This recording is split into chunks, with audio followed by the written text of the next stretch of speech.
제목은 새 언약을 맺으리라, 이런 말씀의 제목입니다.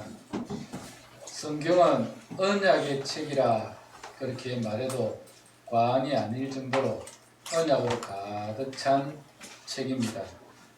하나님은 시대마다 우리 인간들과 언약을 맺으셨습니다.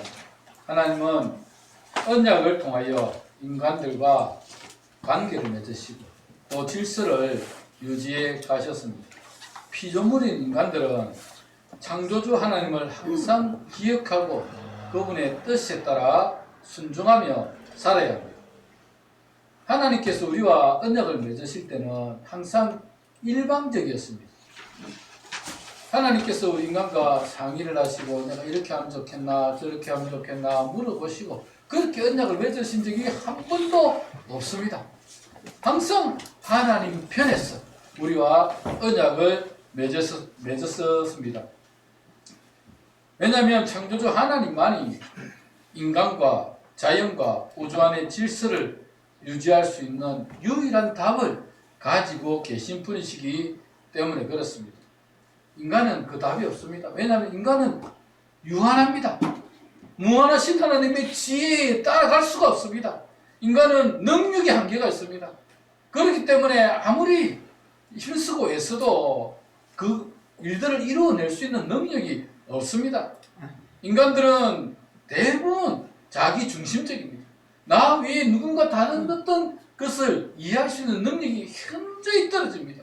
오직 창조주 하나님만이 세상을 다 창조하셨기 때문에 우주의 질서를 아시고 인간들의 모든 관계들을 아시고 삶을 이해하십니다. 그래서 하나님께서 우리와 언약을 맺으실 때는 우리가 언능하지 않으십니다. 지혜의 하나님께서 일방적으로 우리와 언약을 맺으시는 것입니다. 하나님께서 우리가 이렇게 인간을 맺으실 때 인간을 창조하신 그 첫사람 아담과 가장 먼저 언약을 맺으셨습니다. 창세기 2장 16절 17절에 보면 최초의 언약이 나옵니다. 제가 읽어드리겠습니다. 여호와 하나님이 그 사람에게 명하여 이르시되 동상 각종 나무의 열매는 내가 임의로 먹되 선악을 알게 하는 나무의 열매는 먹지 말라. 내가 이것을 먹는 날에는 반드시 죽으리라 하시니라. 아담과 맺었던 언약도 일방적이죠. 창조주 하나님은 피조물인 인간이 언제나 하나님의 뜻에 순종하며 살기를 원했습니다. 지음을 받은 인간이 지은 그분을 인정하고 왕으로 모시고 또 하나님의 주권을 실현하고 왕이신 하나님의 뜻을 따라 살기를 원했습니다. 그렇게 살아가는 것이 모든 지음을 받은 것들이 행복하게 살아갈 수 있는 표준이 되기 때문에 하나님께서는 그런 기준을 우리에게 제시해 주신 것입니다. 하나님께서는 아담과 언약을 맺으시며 피조물인 네가 창조주 나를 인정할 수 있는 기준을 하나 주겠다. 그것은 뭐냐면 에덴 동산의 중앙에 내가 한 나무를 심어놨는데 선악을 알게 하는 나무이다. 네가 그것을 따먹는 날에는 죽게 될 것인데 네가 나의 말을 거역했기 때문에 나를 창조주로 인정하지 않고 왕으로 인정하지 않고 내 말을 거역했기 때문에 너는 죽음을 맞이하게 될 것이다 라고 말씀하셨습니다. 동산나무에 에덴 동산의 중앙에 세워진 그 나무, 선악을 알게 하는 나무는 하나님과 피조물인 우리 인간의 관계를 분명히 하셨습니다. 하나님만이 왕이십니다. 우리는 그 창조주 하나님의 뜻을 따라 살아야 할 피조물임을 하나님께서 분명히 제시해 주셨습니다. 그러나 아담은 사탄의 유혹을 이기지 못하고 하나님의 뜻을 거스렸습니다. 그 결과 인간은 비참한 처지에 이르고 말았습니다.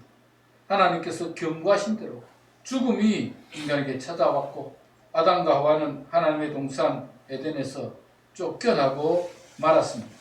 하나님 없는 인간의 삶이 얼마나 비참한지 우리 역사를 통해서 너무나 잘 알 수 있습니다. 온갖 욕망으로 가득한 인간들의 모습은 지금도 전쟁을 통해서 잘 보여지고 있습니다. 러시아와 우크라이나 전쟁이 4년이 지났는데 러시아와 우크라이나 전쟁이 왜 일어났습니까?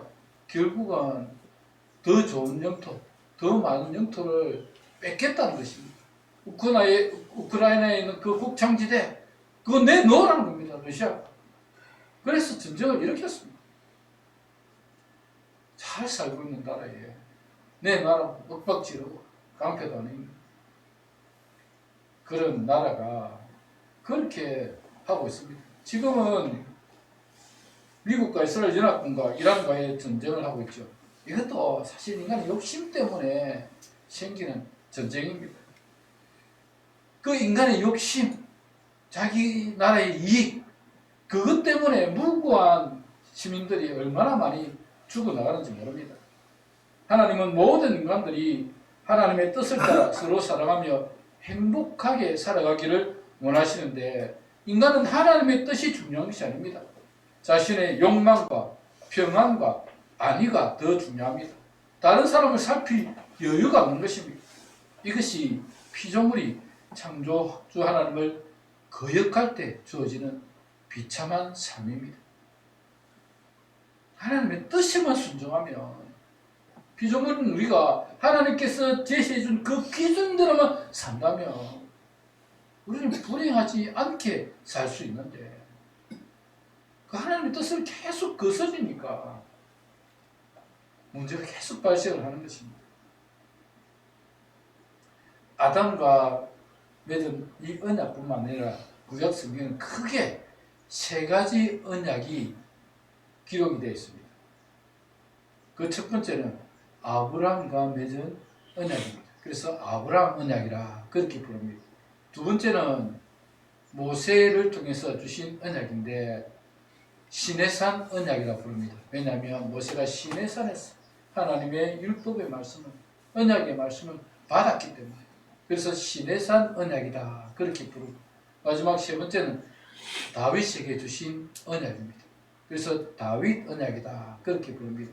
이것이 구약 성경의 한 틀을, 즉 하나님의 나라를, 이스라엘 나라를 세우시고 또 다윗을 통해서 영원한 하나님의 나라를 이어가는 그 언약의 내용들이 그 틀 안에 다 들어있는 것입니다. 먼저 아브라함의 언약을 한번 살펴봅시다. 창세기 12장 1절에서 3절에 보면 하나님께서 아브라함과 언약을 맺으십니다. 제가 읽어드리겠습니다.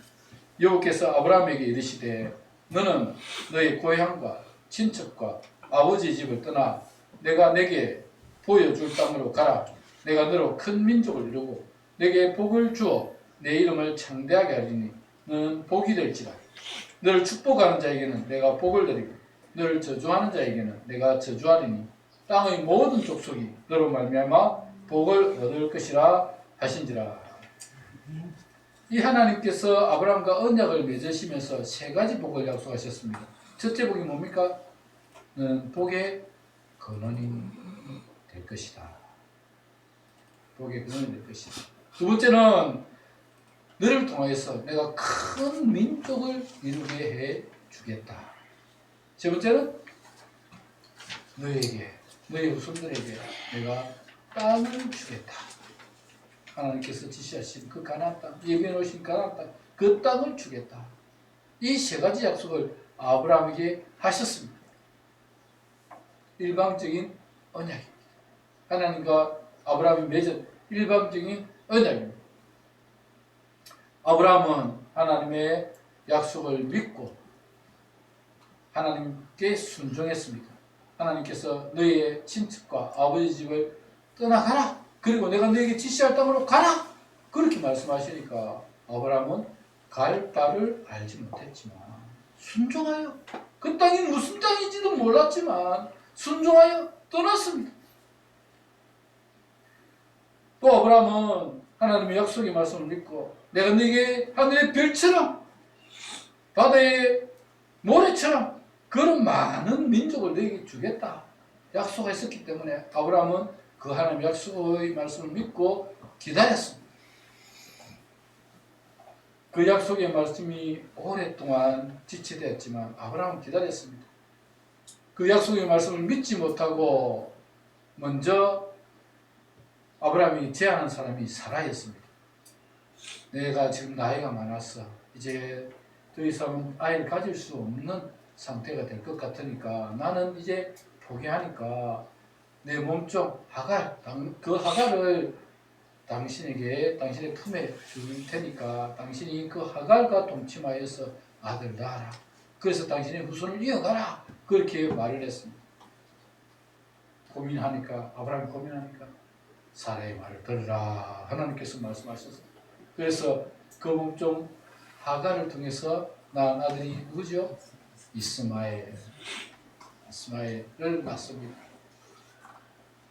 그러나 하나님께서는 그가 너의 후손이 아니다. 사라의 몸을 통해서 난 자라야 너의 후손이 될 것이다. 그렇게 말씀하셨습니다. 그 이스마엘을 낳고도 한참이 지났습니다. 아브라함의 나이 99세, 사라의 나이 89세. 사라는 이미 생리가 끊어지고 더 이상 자녀를 낳을 수 없는 상태가 되었어야 비로소 하나님께서 그 아브라함에게 아들을 주셨습니다. 사라의 태를 열어주시고 하나님께서 아브라함을 통해서 그 사라에게 아들을 주셨는데 그 아들이 바로 이삭이었습니다. 그 이삭이 또 두 아들을 낳죠. 누굽니까? 에서와 야곱. 그런데 하나님께서는 에서를 버리시고 야곱을 선택하셨습니다. 야곱을 통해서 아들을 낳았는데 몇 명 낳았죠? 12명. 12명을 낳았습니다. 그 12명의 아들들이 이스라엘 12지파가 됩니다. 그 12아들이 결혼해서 자녀를 낳고 그래서 그 70여 명의 그 야곱의 자녀들이 어디로 내려갑니까? 애굽으로 내려갑니다. 애굽에서 430년 있는 동안에 몇 명이나 불어났습니까? 전쟁에 나갈 만한 자를 계수했을 때 60만이 넘었습니다. 그러면 총 합치면 전쟁에 나가지 않은 어린아이들, 노인들, 또 여자들 다 합치면 200만 명이 넘는 큰 민족을 이루었습니다. 하나님께서 약속하신 대로 다 이루어 주셨습니다. 하나님께서 약속하신 대로 다 이루시고 하나님께서는 그 이스라엘 나라를 이룰 수 있는 조건들을 마련해 두셨습니다. 드디어 하나님께서는 두 번째로 시내산 언약을 주시기 위해서 이스라엘 백성들을 애굽에서 건져냅니다. 건져낼 때 누구를 사용했습니까? 모세를 사용했습니다. 하나님께서 모세를 부르셨습니다. 가시떨기 나무를 통해서 부르셨죠. 가시떨기에 막 불이 났는데 그 가시떨기가 타지는 않고 계속 불만 나고 있는 겁니다. 모세가 신기해서 갔더니 뭐라고 했습니까? 하나님께서 모세에게 모세야 네가 선 곳은 거룩한 곳이니 네 발에서 신을 벗어라. 그렇게 말씀하셨습니다. 그리고는 하나님께서 모세에게 사명을 주셨습니다. 모세야 네가 애굽으로 내려가서 내 백성 이스라엘 백성들을 이끌어 나오느라 그랬습니다. 모세가 뭐라 했습니까? 하나님 저는 안 됩니다. 일단 말빨도 약하고 능력도 없습니다. 하나님 보낼 만한 사람 보내십시오. 그렇게 이야기했습니다. 하나님께서 네 형 아론 있지 않느냐? 내가 아론을 보내주겠다. 가서 내 백성을 이끌어보라. 하나님 안 됩니다. 제가 어떻게 애굽에 가서 그 백성을 이끌어온단 말입니까? 하나님께서 뭐라고 말씀하셨습니까? 내가 친히 너와 함께 갈 것이니 애굽으로 내려가라. 가서 내 백성을 이끌어 오라. 그렇게 말씀하셨습니다. 그래서 하나님께서 주신 사명을 모세가 거부할 수 없었어. 애굽으로 내려갔습니다. 그의 형 아론과 함께 내려갔습니다. 내려가서 이스라엘 백성들을 이끌어내는데 하나님의 그 강한 손, 그 능력의 손으로 애굽 전역에 10가지 재앙을 내리시고 애굽 왕 바로가 이스라엘을 보낼 수 없는 상황까지 몰아가셔서 그 이스라엘 백성들을 보내게 하셨습니다. 모세가 이스라엘 백성들을 이끌고 광야로 왔습니다. 광야로 왔는데 이제 하나님께서 예비해 놓으신 가나안 땅에 이스라엘 백성들이 들어가야 되지 않습니까? 들어가면 그 이스라엘 백성들이 그 가나안 땅에서 살아갈 수 있도록 그 살아갈 수 있는 기준들을, 법칙들을 하나님께서 주셔야 했습니다. 그래서 모세를 시내산을 부르셨습니다. 모세가 시내산에 올라가서 하나님의 언약의 말씀을 받으셨습니다. 그 하나님의 언약의 말씀의 기준이 되는 게 바로 십계명입니다. 10가지 계명. 그 십계명을 하나님께서 모세를 통해서 주시는데 그 십계명의 내용들을 보면 1계명부터 4계명까지는 하나님과의 관계입니다. 제 이름 뭡니까? 나 외에 다른 신을 두지 마라. 어떤 신이든지 하나님 외에는 다른 신이 없으니까 어떤 신이든지 두지 말라. 두 번째는 뭡니까? 그런 우상들을 만들지도 말고 섬기지도 말라. 어떤 형상이든지 만들지 말고 섬겨서는 안 된다. 하나님은 살아계신데 어떻게 나무를 깎아서 돌을 깎아서 그것이 신이다. 그렇게 해서는 안 된다는 겁니다. 살아계신 하나님만 섬기고 하나님께만 예배하라는 겁니다.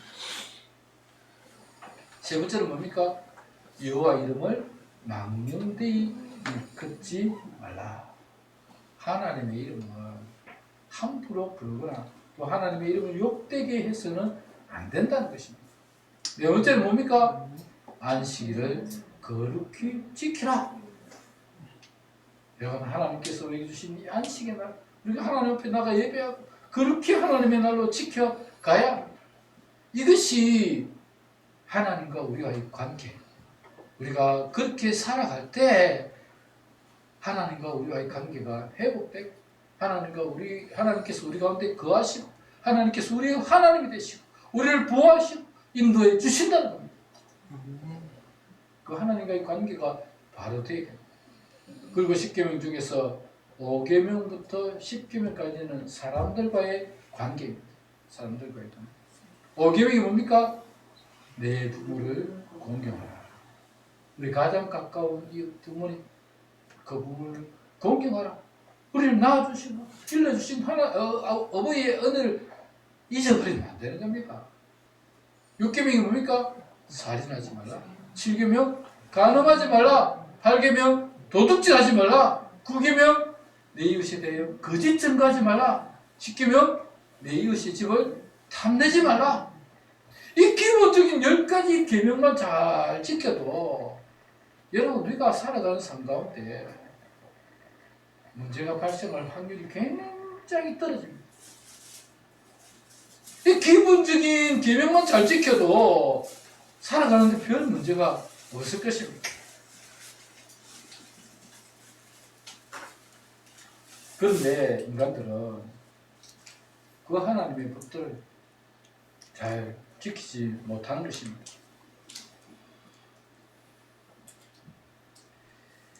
세 번째 등장하는 언약이 다윗 언약입니다. 다윗 언약. 하나님은 다윗과도 언약을 맺으셨습니다. 사무엘의 7장에 보면 다윗이 하나님의 성전을 짓고 싶은 열망이 넘쳐났습니다. 그래서 나단 선지자에게 이렇게 하겠습니다. 내가 하나님의 성전을 짓고 싶습니다. 하나님의 성전을 짓고 싶으니 하나님의 성전을 짓게 허락해 주십시오 라고 이야기했습니다. 나단 선지자가 하나님께 물어보지도 않고 야, 다윗에게 저런 마음이 있다니 당연히 하나님의 성전 짓고 싶으면 짓는 것이 옳지 않겠나 생각이 들어서 지으십시오 그렇게 이야기를 했습니다. 그리고 나단 선지자가 집으로 돌아왔는데 하나님께서 나단 선지자에게 나타나서 꾸짖었습니다. 다시 가서 다윗에게 이야기해라. 너는 피를 많이 흘렸기 때문에 내 성전을 지을 수가 없다. 대신에 너희의 몸에서 난 자 솔로몬을 통해서 나의 성전을 짓게 하겠다. 그렇게 전해라. 그렇게 말을 했습니다. 나단 선지자가 다시 다윗을 찾아갔습니다. 찾아가서 다윗에게 이야기했습니다. 하나님께서 이렇게 말씀하셨습니다. 당신은 전쟁을 통해서 피를 너무 많이 흘렸기 때문에 하나님의 성전을 지을 수 없다고 합니다. 대신에 당신의 몸에서 난 자 솔로몬을 통하여서 성전을 짓게 하겠다고 하셨습니다. 그렇게 얘기하니까 다윗이 그 말씀에 순종했습니다. 그리고는 자신은 비록 성전을 지을 수 없지만 그 아들이 성전을 지을 수 있도록 금과 은과 나무와 목재와 그리고 여러 준비들을 많이 해두었습니다. 솔로몬이 성전을 지을 수 있도록 이미 많은 재료들을 준비해서 솔로몬이 지을 수 있도록 그렇게 만들어 주었습니다. 하나님께서는 그런 다윗을 보시고 다윗에게 그렇게 말씀하셨습니다.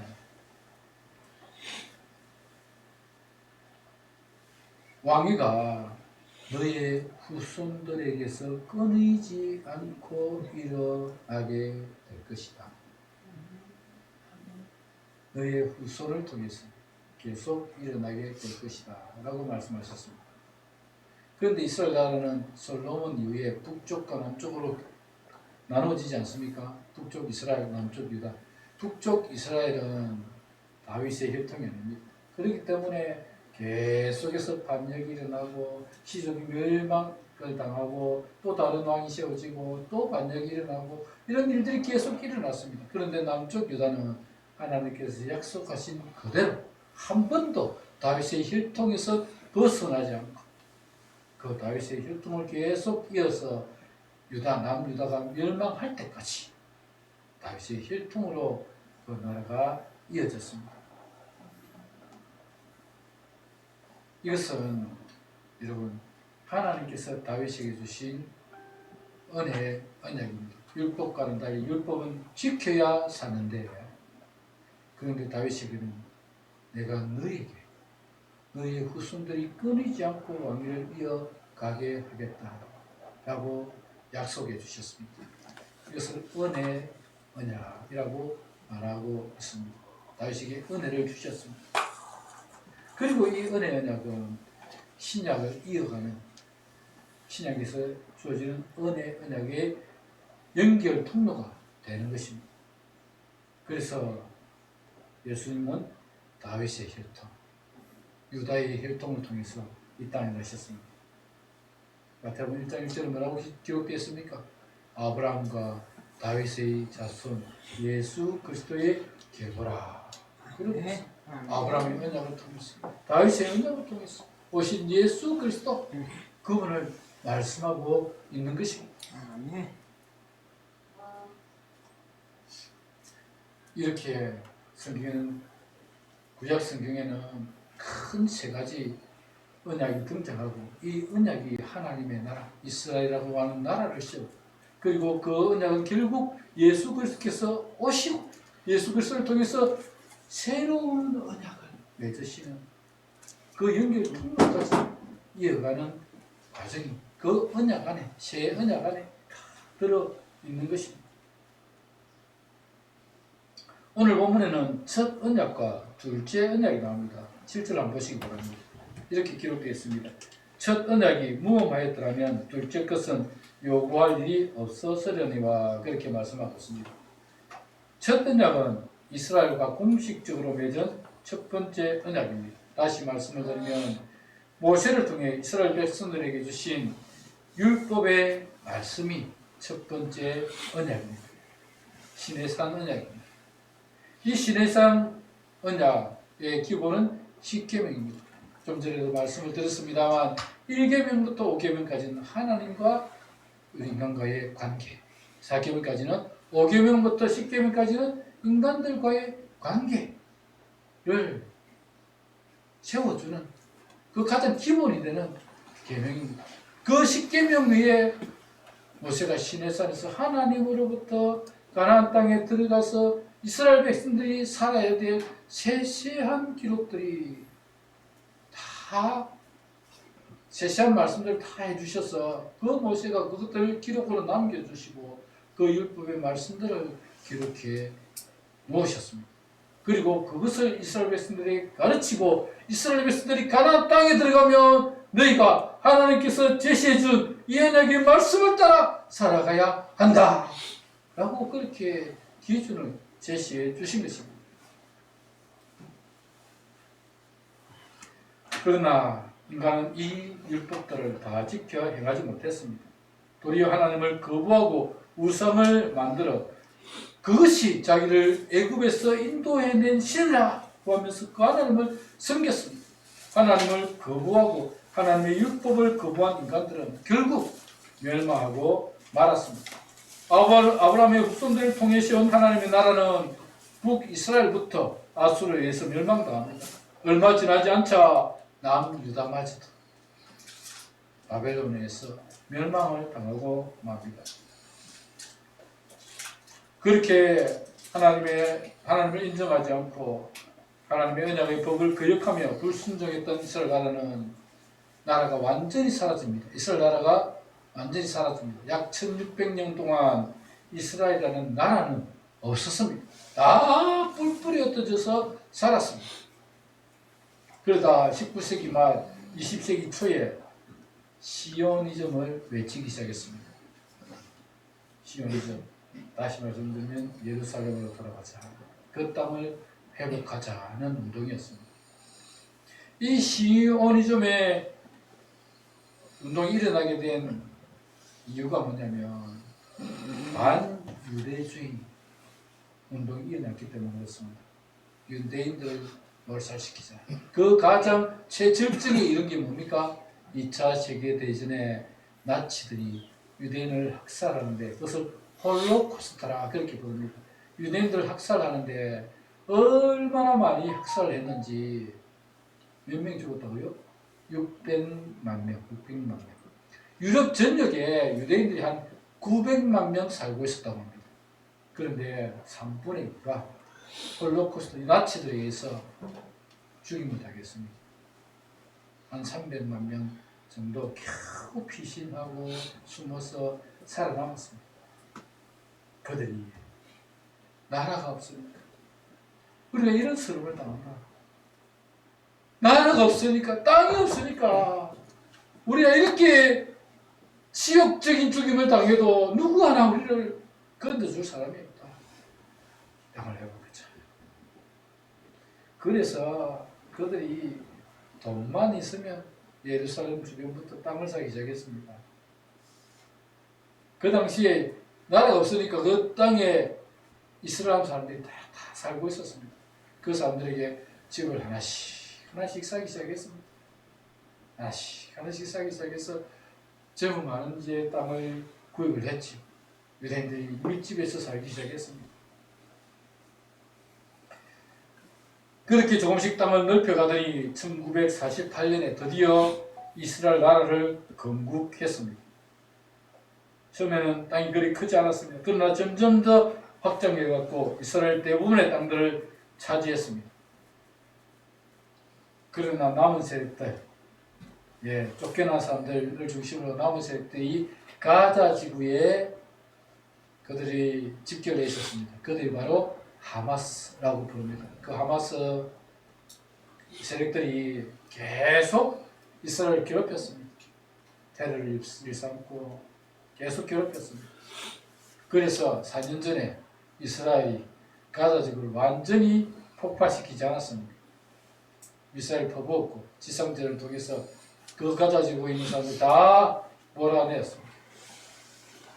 그런데 남은 게 뭐냐면 서안 지구라고.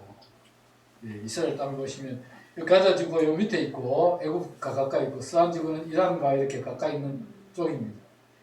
그 서안 지구에 있는 사람들을 헤즈볼라라고 그렇게 부릅니다. 그 테러리스트를 헤즈볼라라고 부르는데 이 헤즈볼라를 이란이 도와줍니다. 그래서 미국과 이란이 손을 잡고 이 헤즈볼라들을 다 처리하려고 전쟁을 일으킨 게 바로 한 달 반 전에 일으켰던 미국과 이스라엘 연합군과 이란과의 전쟁입니다.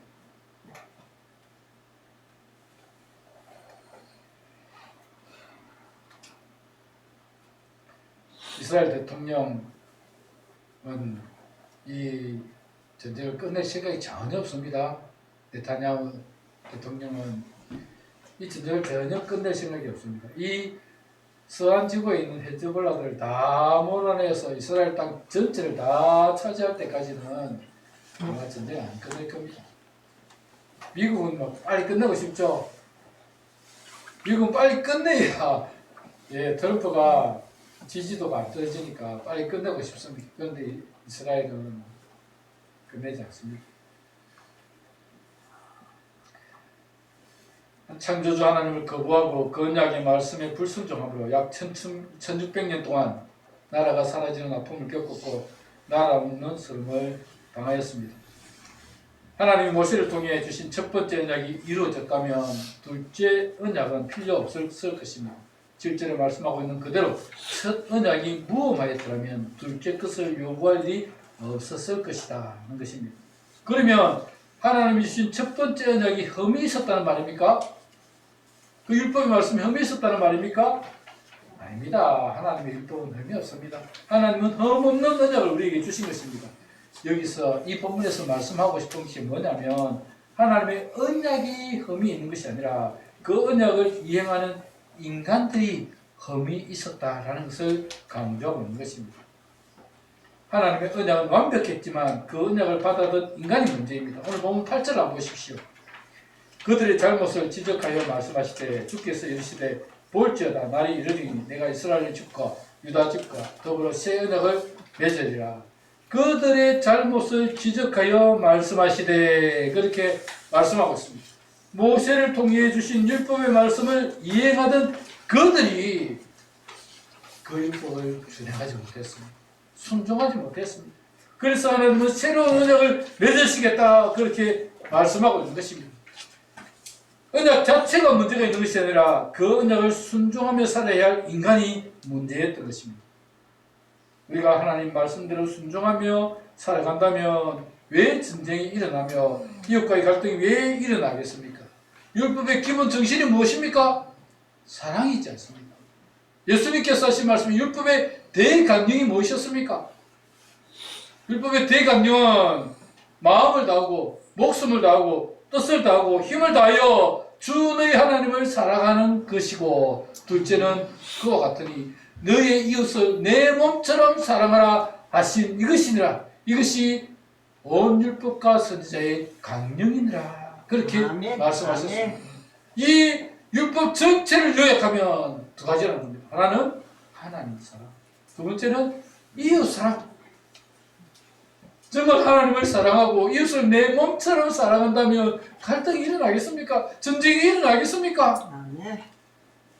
그 율법의 기본 정신을 모르기 때문에, 아니 순종하지 않았기 때문에, 우리 이웃을 내 몸처럼 사랑하지 않았기 때문에 갈등이 일어나는 것이고 문제가 일어나는 것이고 전쟁이 일어나는 것입니다. 언약 자체가 문제가 있는 것이 아니라 그 언약을 순종하며 살아가야 할 인간이 문제였다. 그 말씀입니다.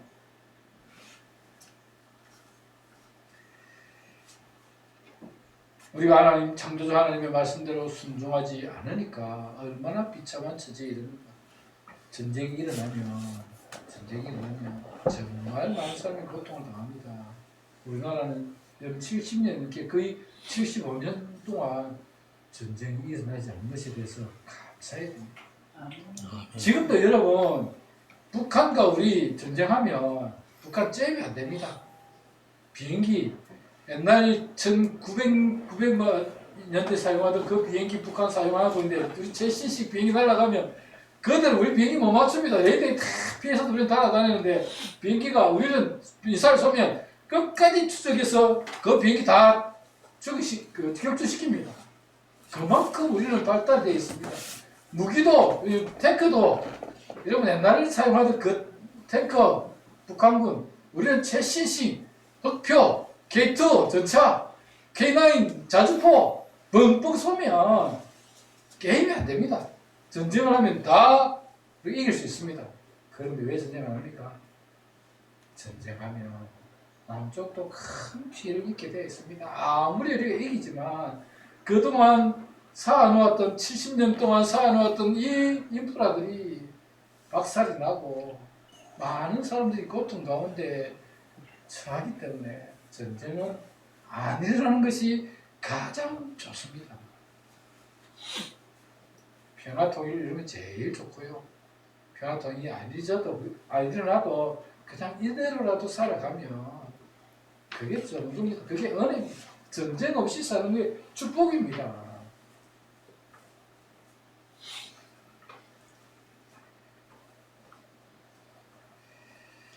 여러분, 하나님의 법을 떠나면 인간은 비참한 처지에 놓일 수밖에 없는 것입니다. 오늘 본문에서 첫 언약, 둘째 언약이라고 말씀하고 있는데 이 둘째 언약을 새로운 언약이다. 그렇게 말씀하고 있습니다. 오늘 보면 10절 한번 보십시오. 이렇게 기록되어 있습니다. 또 주께서 이르시되 그날 후에 내가 이스라엘 집과 맺을 언약은 이것이니 내 법을 그들의 생각에 두고 그들의 마음에 이것을 기록하리라. 나는 그들의 하나님이 되고 그들은 내게 백성이 되리라. 하나님이 새 언약을 주시는데 새 언약은 어디에 새기느냐? 우리의 생각과 마음에 새기겠다. 그렇게 말씀합니다.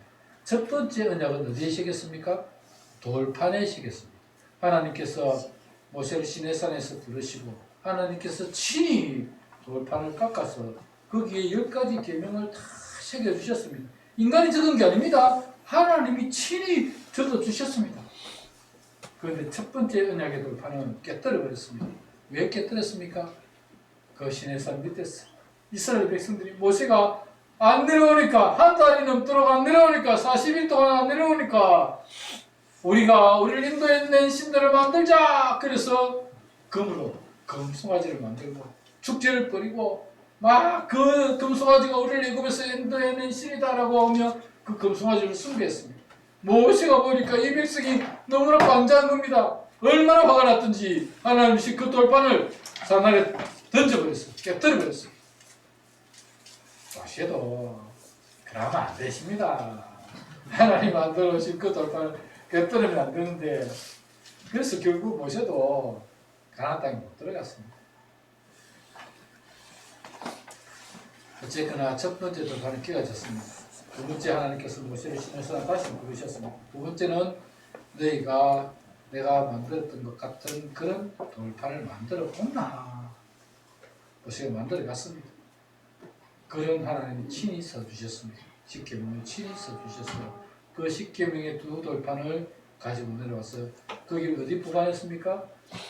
언약궤 안에, 법궤 안에. 언약궤라고도 하고 법궤라고도 합니다. 왜냐하면 법이니까, 언약이니까. 그 언약의 언약이 말씀한 그 법궤, 언약궤 안에 두었습니다. 하나님의 인재의 상징입니다.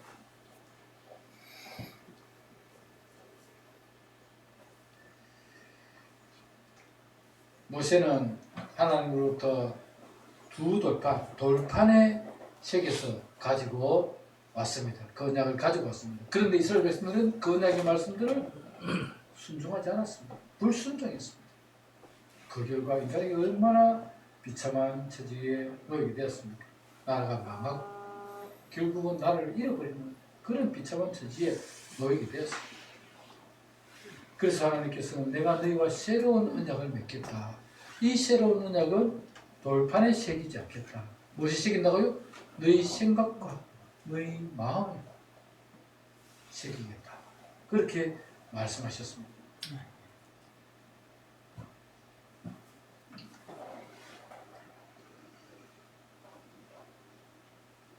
다시 돌판의 언약의 말씀을 기록해봐야 인간은 그 언약을 준행할 능력이 없음을 하나님께서 아시고 하나님께서는 자기 아들을 우리 위에 내어주기로 결단하셨습니다. 죽어 마땅한 우리들을 대신하여 우리 구주 예수님께서 인간의 몸을 입고 오셔서 우리 위에 십자가에 죽으셨습니다. 내가 달려야 할 그 십자가에 우리 구주 예수님께서 대신 달리신 것입니다. 내가 죽어야 할 그 자리에 예수님이 대신 죽으신 것입니다.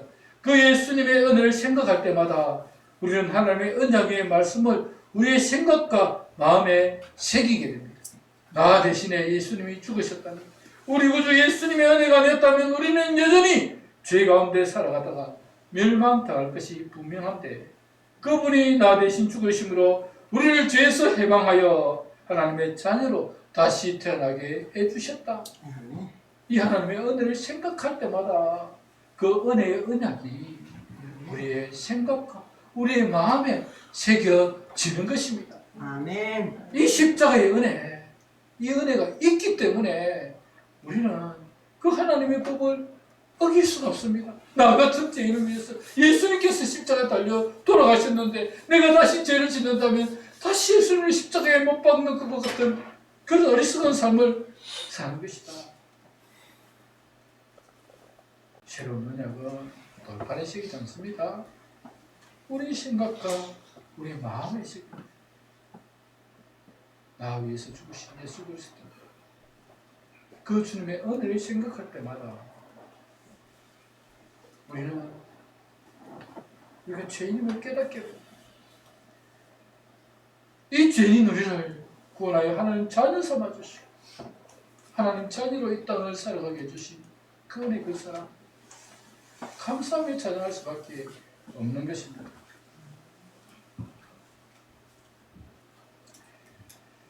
예수 그리스도를 믿음으로 그 언약의 말씀은 우리 마음 깊이 새겨졌고 우리는 순종의 자녀로 살아가고 있는 것입니다. 하나님께서 우리에게 주신 새 언약은 그야말로 은혜입니다.